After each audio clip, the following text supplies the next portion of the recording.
Day. Excuse me. Welcome to Porchlight Letters, podcast number 2366. How do I uncover stories no one thought were important? So ordinary lives were really considered worth recording. I come up against this so much. I get a lot of people because they turn around and they say something to me, and they say something to me, and I go, well, why don't you write about it? And they go, oh, no, nobody's interested in my life. And I just look at them and go, you have lived a life, you have faced challenges. Some of the challenges that you have faced, other people are struggling with. Your story could touch their lives and help them. And they're like, It just absolutely amazes me. Everybody's life is important. Everybody has a role that they play during their lifetime, and they have stories that they can share that can help people. And I'm like, why don't you tell your stories? That's half the reason I do these podcasts, is to tell my story. Do I feel like writing it down? Occasionally I'll go write some stories down. I mean, I have my desk, my planner is one of these. It's this, you can see 2026 on there. And I have this big space. I'll show you a month that I don't have anything on. So it has these nice big pages, one day to a page. Down this column here is is my appointment time, and this is the notes area. I am literally turning this into a journal this year. I'm decided that this year I was going to, actually I didn't really decide, it just happened. So like, oh, there's some space here. I can write in some notes from today. So if I have to go back and tell my story, or I have to go back and see when something was done, because there's just so much going on right now, I can now go back through my planner. This is sitting on my desk here. This is last year's one, this. Okay, and it had a week to a page. There was not a lot of space to write stuff, so there was a lot of pages that were inserted into that to keep notes and stuff on them.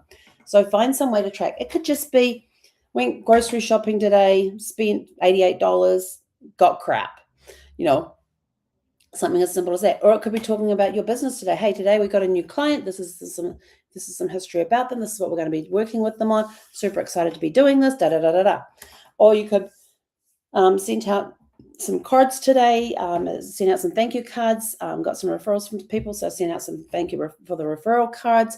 What else could you do? You could put in there, went for a walk today. It was really windy and cold. It's windy out there, but it's not cold. Just that, even if it's tracking the weather. Today was, like my friend in Toronto, Kathy, it's snowing up there right now, and she said it's -4 degrees centigrade outside. Feels like -17 degrees centigrade, and she had to go drive, and it was snowing, and she had to go driving in that weather. She had to go driving in the weather. She had no option. It was one of those cases of, yeah, we have to do this. So there's all sorts of stories you can put in there. Here in New Zealand, we've had a lot of rain lately. In fact, I think it was yesterday that the city that my brother lives in got a month's worth of rain in one day. It was crazy. And they had these landslides, and Mount Maunganui had some landslides on it. And I watched the news last night specifically to see the photographs and things, and to see the videos and stuff. It was unbelievable. This chunk at the base of Mount Maunganui just basically detached itself from the mountain and moved itself down across this campground and into these hot pools. And there was this guy who was sitting in the hot pools, hears this noise, turns around, here's this mound of dirt with trees coming towards him, and a caravan, and a camper trailer for the Americans. And so he jumps out of that hot pool into another hot pool, and he later on points over to where the caravan is and says, that's where the hot pool is that I was sitting in. It was underneath this pile of dirt and underneath the caravan. It was just unreal. And then up on the East Coast, they've had a massive amount of slips and mudslides and flooding because of all this torrential downpour of rain that they've had. They were talking about on the weather last. I couldn't keep up with all the things, but they were giving like numbers. And this is the amount of rain that they normally get in the month of January. This is the amount of rain they normally get then. And this is what they got, yesterday. It was months worth of rain, over a month's worth of rain in one day. So, being able to note that down in my journal that this is when that happened. So just little notes like that. So your story is important. Everybody has an important story to tell, even if it's just the day-to-day drudge. There is so much I'm totally getting off topic here. We're getting back on topic. There is just so much that we overlook, thinking it's not important. Everyday work was often overlooked. It still is today. Oh, I just do this. You just do that? What does that job involve? Oh, not much. It's really boring. I got to do this. I got to do that. And okay, so tell me a little bit about some of the tasks that you have to do. And then they'll start opening about some of the tasks. And I go, well, isn't that important? And they'll go, why? And I say, well, you collect this data and that data determines what happens at your company. And they go, yeah. I go, well, if you didn't do the data, if somebody wasn't doing the data, then how would the company know how they were doing? Oh. So everyday work is often overlooked, but it is important. Caregiving roles went undocumented. And when you're thinking caregiving roles, you have parents who are raising children, or aunts and uncles that are helping raise children, grandparents who are now raising kids, raising their own grandchildren. You've got people who are taking care of their loved ones who are sick, whether it's a spouse or a child. They may have somebody who is terminally ill, chronically ill, cancer patient. There's things that you need to do for them because they can't do it for themselves. So you've got those caregiving roles that went undocumented. And you'll hear things through the family that when so-and-so was sick, that was, your grandfather was sick, your grandmother took care of him, type of thing. Quiet resilience was normalized. You just quietly went about your day, quietly doing your work, quietly doing your caregiving roles, and it was thought as normal.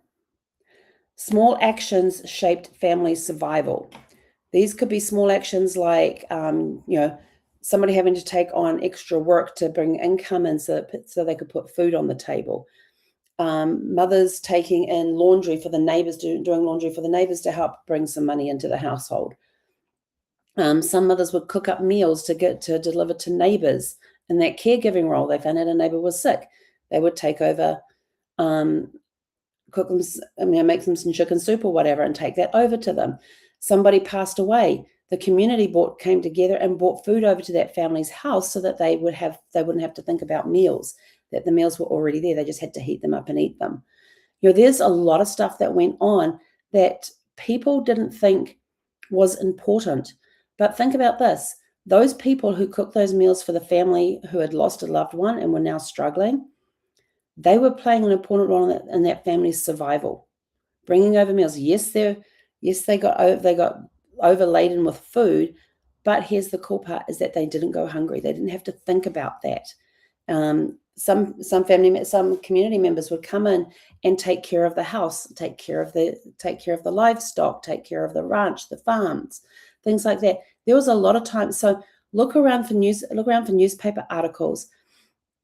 That could be, especially in like in the stories in that you might see a little piece in there about people who went over and above and helping a family that was struggling after somebody in the family passed away. This is where you can find those sorts of information, newspapers, because somebody will pick up on that piece and put it in there.